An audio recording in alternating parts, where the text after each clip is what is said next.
एक रेशमी साड़ी की कीमत उसे छूकर परखी जाती है, पर जिन नन्हे बच्चों ने इन साड़ी को रेशमी और मुलायम बनाया है, उनके हाथ छूने लायक नहीं रहते। उबलते पानी में जलते हैं, छाले पड़ जाते हैं।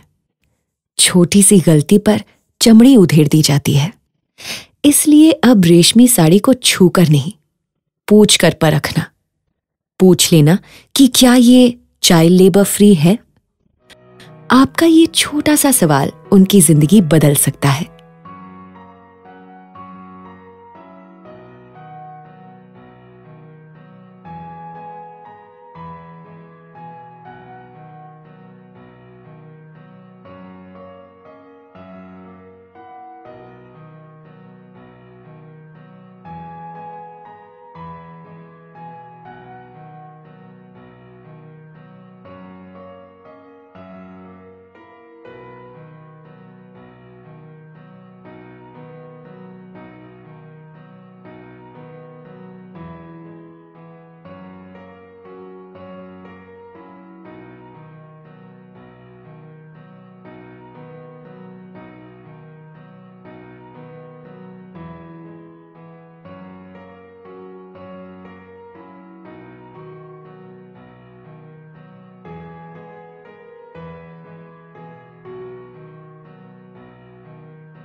पलट कर एक बार तो देखें उस जुल्म को जो मासूम बच्चों की जान ले रहा है, जिन 6 करोड़ बच्चों की आवाज बंद कमरों से बाहर नहीं आती। उनकी आवाज बनना है और जोर देना है इस बात पर कि चाइल्ड लेबर के खिलाफ जो भी लॉज बने उस पर कदम भी उठाने होंगे। इस जुल्म को रोकना होगा, बच्चों को उनका बचपन लौटाना होगा और इंडिया को चाइल्ड लेबर फ्री बनाना होगा, क्योंकि कल के लिए हमें आज ही शुरुआत करनी है।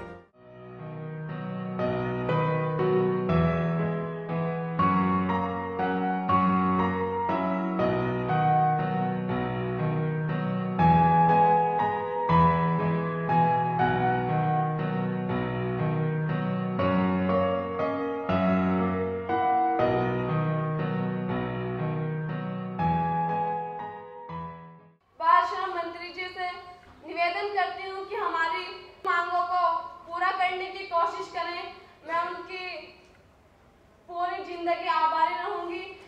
अगर हम एक बच्चे का भी बाल मजदूरी से बचपन बचा सकते हैं तो शायद हमारी जिंदगी सफल है।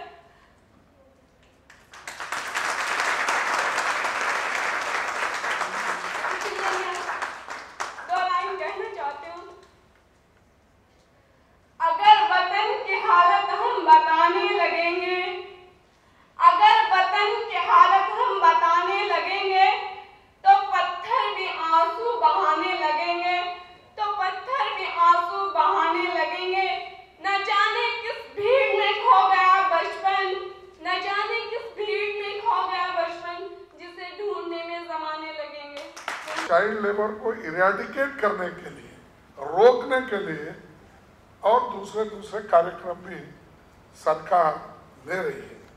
लेकिन सबसे बड़ा एक कार्यक्रम इरेडिकेशन से नहीं होता, इसको कंप्लीट कैसा बैन करें, ये इम्पोर्टेंट। क्योंकि जो भी हम कहेंगे वो रेगुलेटरी मेजर्स होंगे, लेकिन एक बार कानून अबोलिशन का आया तो उससे बहुत बड़ा फायदा होगा। उस वक्त सारे लोग असर करेंगे। तो इसके लिए हमारी ये कोशिश रहेगी और मैं ये कोशिश कर रहा हूँ कि 14 साल के अंदर के जो भी जितने भी बच्चे हैं, जो भी चाइल्ड हैं, उनको ये कंप्लीटली इसको बैन करने के लिए और उनको शिक्षण के तरफ खींचने के लिए, काम से मुक्ति करने के लिए ये एक बहुत बड़ा काम हम करने जा रहे हैं। अब उसका बिल तैयार हो रहा है, वो सर्कुलेट होगा और उसके लिए सबकी जरूरत है। और जैसा कि हमारे अभी आपने जो मेमोरेंडम प्रधानमंत्री जी को दिए हैं, इसमें तो आपने सभी हमारे योजनाओं के और स्कीम की प्रशंसा भी थोड़ी की है। खासकर मिड डे मील का है, सर्व शिक्षण अभियान है, मनरेगा है, राइट टू इंफॉर्मेशन है, ये सारी चीजें हैं। ये तो हम किए हैं, ये करने का सवाल नहीं। लेकिन सबसे बड़ा काम जो है ये चाइल्ड लेबर अबोलिशन एक्ट करने का है, उसके लिए हम कोशिश कर रहे हैं। और आपने जो अपने इसमें इस लेटर में 5 मुद्दे जो उठाए हैं, उसमें खासकर all forms of employment should be prohibited for children up to age of completion of education in accordance to the right reason. यही तो उसमें आएगा। ये हमारी कोशिश है और इसमें कितना कामयाब हम रहेंगे वो देखें। इसके साथ साथ employment of children up to 18 years of age, इनको हैजार्डस में ऑक्यूपेशन में और प्रोसेसेस में नहीं लगाना चाहिए। ये भी हमारी कोशिश रहेगी, वो भी हम उसका एग्जामिनेशन कर रहे हैं। वो शायद जो भी सिविलाइज्ड सिटीजन्स हैं वो तो मानेंगे, ऐसी मेरी आशा है। लेकिन तीसरी चीज जो child labour should be made cognizable, naturally act आने के बाद उसमें पनिशमेंट कैसा होगा, उसको क्राइम को कौन रोकेंगे, रजिस्ट्रेशन कौन करेगा, और उससे एक बार उसको डिटेक्ट करने के बाद किस ढंग से उसको मदद किया जाएगा। ये तो पूरे एक्ट में एक के बाद एक प्रोविजन आएंगे। ये बाल कार्मिक को अगर प्रोहिबिट किया गया है तो नेचुरली कन्वेंशन 182 और 138, तो आपके जो डिमांड है हमारा वही मंशा है। लेकिन कब इसको जल्दी राहत मिलेगी या क्या बोलेंगे रिलीफ मिलेगा, उसको हम सभी मिलकर कोशिश करना है। और मैं यही कहूँगा कि जो सोच आपकी है वही सोच हमारी है। इसी के लिए टोटली बैन करने के लिए ही हम सोच रहे हैं। और जब कंपल्सरी एजुकेशन एक्ट आया है तो नेचुरली 14 साल के अंदर के बच्चों को प्रोहिबिट करना ही चाहिए। वो दोनों एक ही है, या मकसद हमारा एक ही है। तो इसीलिए एजुकेशन में उनके भेजने के बाद यहाँ पर कोई नहीं बचे, लेकिन उसको हमको यशस्वी करना है।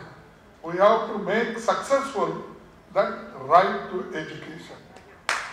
All bodies, all NGOs, all employers and also public representatives, they should work for this, and all parents should also work for this. पूरा इरेडिकेट करने के लिए आप सबकी मदद की जरूरत है और गवर्नमेंट का मंशा भी है।